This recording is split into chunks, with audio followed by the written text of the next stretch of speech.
Hello mga ka-cute! Heto na ako, dinalahon ni Mami dito sa aming backyard. Tara, samahan niyo ako. Sa totoo lang, ipinanganak po ako sa Pilipinas. Pero hindi po ako laki sa farm. Nasa loob lang po ako palagi ng bahay. Kasi daw po, baka daw po ako mahawahan sa labas ng kahit anong sakit. Natatakot si Mami ko na magkasakit ako. Love na love kasi kami ng Mami ko. At dito nga po ay pinababantayan ako ni Mami ko sa ate ko. May statwa po kami dito, hindi po talaga sila.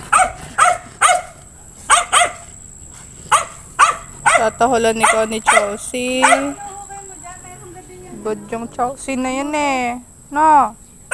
Tara na. Bubuhat na ng ate.